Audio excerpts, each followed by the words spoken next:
ಗೆಲ್ಲಿಸೋದಕ್ಕೆ ಬೆಳಗಾವಿಗೆ ಬಂತ ಒಂದು ಹುಲಿ.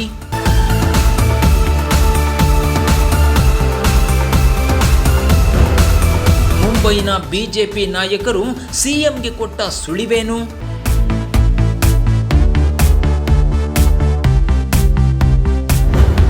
ಸಿದ್ದು ಡಿಕೆ ಜೊತೆ ಮರಾಠಿ ಸಂಪಾದಕ ಮಾತಾಡಿದ್ದು ಏನು?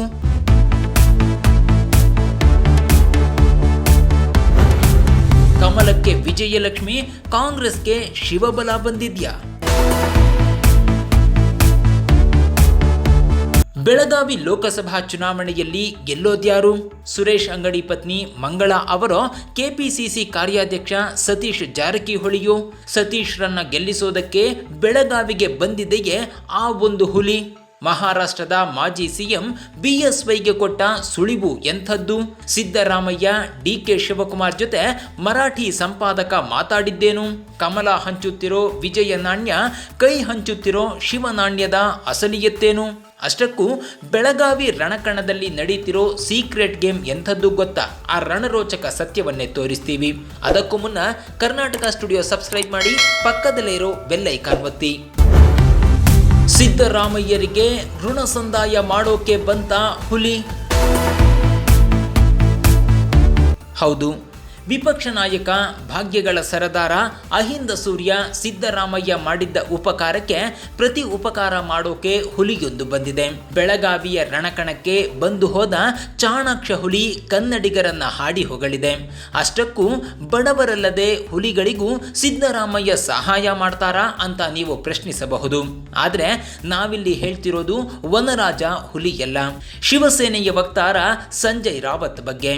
ಹೌದು, ಬೆಳಗಾವಿಯಲ್ಲಿ ಶಿವಸೇನೆಯ ಮುಖ್ಯವಾಣಿಯೇ ಆಗಿರೋ, ಸಾಮ್ನಾದ ಸಂಪಾದಕರು ಆಗಿರೋ ರಾವತ್ ಬಂದಿದ್ರು. ಸದ್ಯ ಮಹಾರಾಷ್ಟ್ರದಲ್ಲಿರೋ ಕಾಂಗ್ರೆಸ್, ಎನ್ಸಿಪಿ ಹಾಗೂ ಶಿವಸೇನೆಯ ಸಮ್ಮಿಶ್ರ ಸರ್ಕಾರದ ಸೃಷ್ಟಿಯ ಹಿಂದಿನ ಚಾಣಾಕ್ಷ ಇದೇ ಸಂಜಯ್ ರಾವತ್. ಇದೇ ರಾವತ್ 2024ಕ್ಕೆ UPA 3 ರಚನೆಯ ಕನಸು ಕಾಣುತ್ತಿದ್ದಾರೆ. ಅಷ್ಟಕ್ಕೂ ಮರಾಠಿ ರಾವತ್ಗೆ ಕನ್ನಡಿಗ ರಾಮಯ್ಯ ಮಾಡಿದ ಸಹಾಯ ಏನು ಅಂತೀರಾ? 2019ರ ಮಹಾರಾಷ್ಟ್ರ ವಿಧಾನಸಭಾ ಚುನಾವಣೆಯಲ್ಲಿ ಸಿದ್ದು ಧನಗಾರ್ ಅಂದ್ರೆ ಮಹಾರಾಷ್ಟ್ರದ ಕುರುಬ ಸಮುದಾಯವನ್ನು ಅಕ್ಷರಶಃ ತನ್ನತ್ತ ಸೆಳೆದು ಬಿಟ್ರು. ಇದೇ ಕಾರಣಕ್ಕೆ ಮಹಾವಿಕಾಸ್ ಅಗಾಡಿಯಲ್ಲಿದ್ದ ಶಿವಸೇನೆ ಪುಣೆ ಕೊಂಕಣ್ ಪ್ರಾಂತ್ಯದಲ್ಲಿ ಬಿಜೆಪಿಯನ್ನು ಹಿಂದಿಕ್ಕಿ ಅತಿ ಹೆಚ್ಚು ಸ್ಥಾನ ಗಳಿಸುವಂತಾಯಿತು. ಪುಣೆ ಕೊಂಕಣ್ ಪ್ರಾಂತ್ಯದಲ್ಲಿ ಬರುವ 39 ಕ್ಷೇತ್ರಗಳ ಪೈಕಿ ಶಿವಸೇನೆ 17 ಸ್ಥಾನಗಳಲ್ಲಿ ಗೆದ್ದು ಬೀಗಿತ್ತು. ಈ ಗೆಲುವಿನಲ್ಲಿ ಸಿದ್ದರಾಮಯ್ಯ ದನಗಾರ್ ವೇಷದಲ್ಲಿ ಮತ ಸೆಳೆದಿದ್ದು ಬಹುದೊಡ್ಡ ವರವಾಗಿತ್ತು. ಇದೇ ಕಾರಣಕ್ಕೆ ನೋಡಿ ಸಂಜಯ್ ರಾವತ್ ಸಿದ್ದರಾಮಯ್ಯರ ಶಿಷ್ಯ ಸತೀಶ್ ಜಾರಕಿಹೊಳಿಯನ್ನು ಗೆಲ್ಲಿಸೋದಕ್ಕೆ ಬೆಳಗಾವಿಗೆ ಬಂದಿದ್ದಾರೆ ಎನ್ನಲಾಗುತ್ತಿದೆ. ರಾವತ್ ಬಂದ ಮೇಲೆ ಫಡ್ನವೀಸ್ ಯಡಿಯೂರಪ್ಪಗೆ ನೀಡಿದ ಸುಳಿವೇನು? ಬೆಳಗಾವಿ ರಣಕಣದಲ್ಲಿ MES ಬೆಂಬಲಿತ ಅಭ್ಯರ್ಥಿ ಪರ ಪ್ರಚಾರ ಮಾಡೋದಕ್ಕೆ ಇದೇ ಏಪ್ರಿಲ್ 14ರಂದು ಶಿವಸೇನೆ ವಕ್ತಾರ ಸಂಜಯ್ ರಾವತ್ ಬಂದಿದ್ರು. ಈ ಸಂದರ್ಭ ಮಹಾರಾಷ್ಟ್ರದ ಮಾಜಿ ಸಿಎಂ ದೇವೇಂದ್ರ ಫಡ್ನವೀಸ್ ಬಹುಮುಖ್ಯ ಆರೋಪ ಮಾಡಿದ್ರು. ಸಂಜಯ್ ರಾವತ್ MES ಅಭ್ಯರ್ಥಿಯ ಹೆಸರು ಹೇಳಿಕೊಂಡು ಬಂದಿದ್ದಾರಷ್ಟೇ. ಅವರು ಕಾಂಗ್ರೆಸ್ ಅಭ್ಯರ್ಥಿಯ ಗೆಲುವಿಗೆ ಸಹಾಯ ಮಾಡೋದಕ್ಕೆ ಇಲ್ಲಿಗೆ ಬಂದಿದ್ದಾರೆ ಎಂದು ಆರೋಪಿಸಿದ್ರು. ದೇವೇಂದ್ರ ಫಡ್ನವೀಸ್ ಮಾತುಗಳನ್ನ ಇಲ್ಲಿ ಸುಲಭಕ್ಕೆ ತಿರಸ್ಕರಿಸುವಂತಿಲ್ಲ. ಯಾಕಂದ್ರೆ ಇದೇ ಶಿವಸೇನೆಯೊಂದಿಗೆ ಬಿಜೆಪಿ ಈ ಹಿಂದೆ ಸರ್ಕಾರ ಮಾಡಿತ್ತು. 2014ರಿಂದಲೂ ಮಹಾರಾಷ್ಟ್ರದಲ್ಲಿ ಬಿಜೆಪಿ ಸರ್ಕಾರವೇ ಆಡಳಿತದಲ್ಲಿತ್ತು. ಹಾಗೆ ನೋಡಿದ್ರೆ ಈ ಹಿಂದಿನ ಚುನಾವಣೆಗಳಲ್ಲೂ ಬೆಳಗಾವಿಯ ಬಿಜೆಪಿ ಅಭ್ಯರ್ಥಿಗೆ ಇದೇ ರೀತಿಯಲ್ಲೇ ಬಿಜೆಪಿ ಅಥವಾ ಶಿವಸೇನೆಯ ಬೆಂಬಲ ಸಿಕ್ಕಿಯೇ ಇರಬಹುದು. ಇಲ್ಲವಾದರೆ ಕಾಂಗ್ರೆಸ್ ಭದ್ರಕೋಟೆಯಾಗಿದ್ದ ಬೆಳಗಾವಿಯಲ್ಲಿ ಸುರೇಶ್ ಅಂಗಡಿ ಹ್ಯಾಟ್ರಿಕ್ ಹೊಡೆಯೋಕೆ ಹೇಗೆ ಸಾಧ್ಯ ಅನ್ನೋ ಪ್ರಶ್ನೆ ಉದ್ಭವವಾಗುತ್ತದೆ. ಸದ್ಯ ಸತೀಶ್ ಜಾರಕಿಹೊಳಿ ಬೆಂಬಲಕ್ಕೆ ಬಂದಿರಬಹುದಾದ ರಾವತ್ ಏನು ಮಾಡಬಲ್ಲರು ಅಂತೀರಾ? ಅದನ್ನೇ ತೋರಿಸ್ತೀವಿ ನೋಡಿ. MES ಅಭ್ಯರ್ಥಿ ಶುಭಂ ಶಲ್ಕೆ ಸ್ಪರ್ಧೆಯ ಹಿಂದಿದೆಯೇ ಶಿವಸೇನೆ. ಮಹಾರಾಷ್ಟ್ರದ ಮಹಾವಿಕಾಸ್ ಅಗಾಡಿ ಅಂದರೆ ಕಾಂಗ್ರೆಸ್, ಎನ್ಸಿಪಿ, ಶಿವಸೇನೆಯ ಸಮ್ಮಿಶ್ರ ಸರ್ಕಾರ ಬೆಳಗಾವಿಯಲ್ಲಿ ಕಾಂಗ್ರೆಸ್ ಗೆಲ್ಲಿಸೋ ಪ್ಲಾನ್ ಮಾಡಿದೆಯೇ? ಶಿವಸೇನೆಗೆ ಬೆಳಗಾವಿ ರಣಕಣಕ್ಕೆ MES ಅಭ್ಯರ್ಥಿಯನ್ನು ಇಳಿಸಿದೆಯೇ ಅನಿಸುತ್ತದೆ. ಈ ಮಾತನ್ನು ಬೆಳಗಾವಿಯ ಯಾವೊಬ್ಬ ರಾಜಕೀಯ ವಿದ್ಯಾರ್ಥಿಯನ್ನು ತೆಗೆದುಹಾಕುವುದಿಲ್ಲ. ಸದ್ಯ ಬೆಳಗಾವಿ ಉಪಚುನಾವಣೆಯಲ್ಲಿ ಎಂಇಎಸ್ ಅಭ್ಯರ್ಥಿಯನ್ನ ಕಣಕ್ಕಿಳಿಸಿರುವ ಹಿಂದೆ ಶಿವಸೇನೆ ಇರಬಹುದು ಎನ್ನಲಾಗುತ್ತಿದೆ. ಬೆಳಗಾವಿ ಉಪಚುನಾವಣೆಯಲ್ಲಿ ಸತೀಶ್ ಗೆದ್ರೆ ಸಿದ್ದು ಗೆದ್ದಂತೆಯೇ. ಸತೀಶ್ ಗೆದ್ರೆ ಖುದ್ದು ಶಿವಸೇನೆ ಸಿದ್ದು ಋಣ ತೀರಿಸಿದಂತೆ ಆಗುತ್ತದೆ. ಈ ಕಾರಣದಿಂದಲೂ ಎಂಇಎಸ್ ಅಭ್ಯರ್ಥಿ ಶುಭಂ ಶೆಲ್ಕೆಯನ್ನು ಇದೇ ಶಿವಸೇನೆ ಅಖಾಡಕ್ಕಿಳಿಸಿರುವ ಸಾಧ್ಯತೆಯನ್ನು ತಳ್ಳಿ ಹಾಕುವಂತಿಲ್ಲ. ಅಷ್ಟಕ್ಕೂ ಶುಭಂ ಶೆಲ್ಕೆ ಅಖಾಡದಲ್ಲಿದ್ರೆ ಸತೀಶ್ ಜಾರಕಿಹೊಳಿ ಗೆಲ್ಲೋದು ಹೇಗೆ ಗೊತ್ತಾ? ಬಿಜೆಪಿ ಪಾಲಿನ 18 ಲಕ್ಷ ಮತ ಡಿವೈಡ್ ಆದರೆ ಸತೀಶ್ಗೆ ವರವಾಗುತ್ತಾ? ಬೆಳಗಾವಿ ಲೋಕಸಭೆ ಉಪಚುನಾವಣೆಯಲ್ಲಿ ಕಾಂಗ್ರೆಸ್ ಮತ್ತು ಬಿಜೆಪಿ ಅಭ್ಯರ್ಥಿ ಹಣೆಬರಹವನ್ನು ಮಹಾರಾಷ್ಟ್ರ ಏಕೀಕರಣ ಸಮಿತಿ ನಿರ್ಧರಿಸಲಿದೆ ಎಂದು ತಜ್ಞರು ಅಭಿಪ್ರಾಯಪಟ್ಟಿದ್ದಾರೆ. ಬಿಜೆಪಿ ಮಂಗಳ ಅಂಗಡಿ ಅವರನ್ನು ಕಣಕ್ಕಿಳಿಸಿದೆ. ಕಾಂಗ್ರೆಸ್ ಅಭ್ಯರ್ಥಿಯಾಗಿ ಯಮಕನಮರಡಿ ಶಾಸಕ ಸತೀಶ್ ಜಾರಕಿಹೊಳಿ ಕಣಕ್ಕಿಳಿದ ಮೇಲೆ ಚುನಾವಣೆಯ ಲೆಕ್ಕಾಚಾರವೇ ಬೇರೊಂದಾಗಿದೆ. ಈ ಕ್ಷೇತ್ರದಲ್ಲಿ 18 ಲಕ್ಷ ಮರಾಠಿಗರಿದ್ದಾರೆ. ಬಿಜೆಪಿ ಅಭ್ಯರ್ಥಿಗೆ ಚಾಲೆಂಜ್ ಹಾಕಲು ಎಂಇಎಸ್ ಕೂಡ ಶುಭಂ ಶೆಲ್ಕೆ ಅವರನ್ನು ಕಣಕ್ಕಿಳಿಸಿದೆ. ಎಂಇಎಸ್ ಅಭ್ಯರ್ಥಿಗೆ ಮಹಾರಾಷ್ಟ್ರ ಪರ ಸಂಘಟನೆಗಳು ಬೆಂಬಲ ನೀಡಿವೆ. ಹೀಗಾಗಿ ಎರಡು ರಾಷ್ಟ್ರೀಯ ಪಕ್ಷಗಳ ಅಭ್ಯರ್ಥಿಗಳು ಆತಂಕಕ್ಕೀಡಾಗಿದ್ದಾರೆ.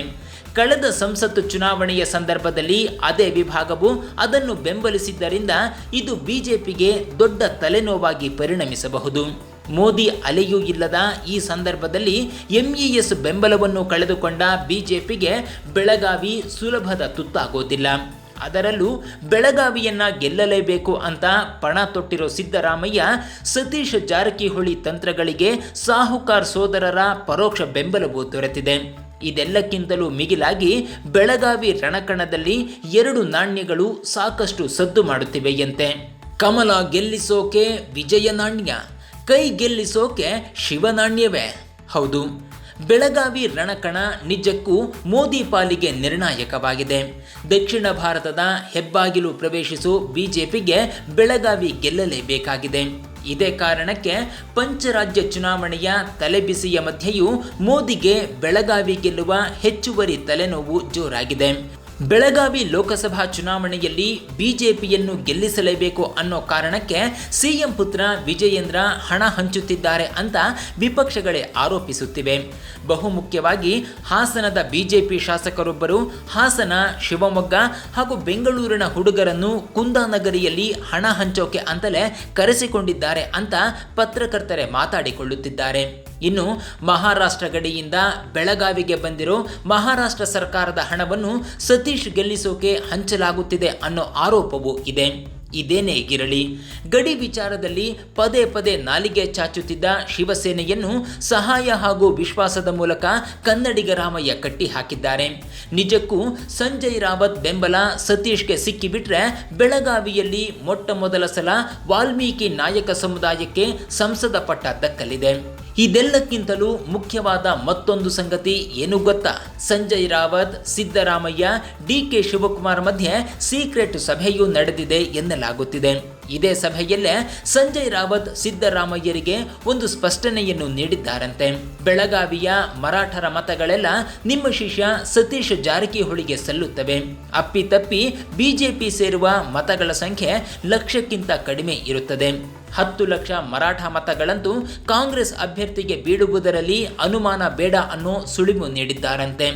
ಈ ಮೂಲಕ ಮಹಾರಾಷ್ಟ್ರದಲ್ಲಿ ಅತಿ ಹೆಚ್ಚು ಸ್ಥಾನ ಗೆಲ್ಲೋದಕ್ಕೆ ಸಹಾಯ ಮಾಡಿದ್ದ ಸಿದ್ದು ಋಣವನ್ನು ಶಿವಸೇನೆ ತೀರಿಸಿದಂತಾಗುತ್ತದೆ. ನಿಮ್ಮ ಅಭಿಪ್ರಾಯವನ್ನು ಕಾಮೆಂಟ್ ಮಾಡಿ. ಈ ವಿಡಿಯೋ ನಿಮಗೆ ಇಷ್ಟವಾದರೆ ಲೈಕ್ ಮಾಡಿ, ಶೇರ್ ಮಾಡಿ. ರಾಜಕೀಯದ ರೋಚಕ ಸುದ್ದಿಗಳಿಗಾಗಿ ತಪ್ಪದೆ ಕರ್ನಾಟಕ ಸ್ಟುಡಿಯೋ ಸಬ್ಸ್ಕ್ರೈಬ್ ಮಾಡಿ, ಪಕ್ಕದಲ್ಲಿರೋ ಬೆಲ್ ಐಕಾನ್ ಒತ್ತಿ.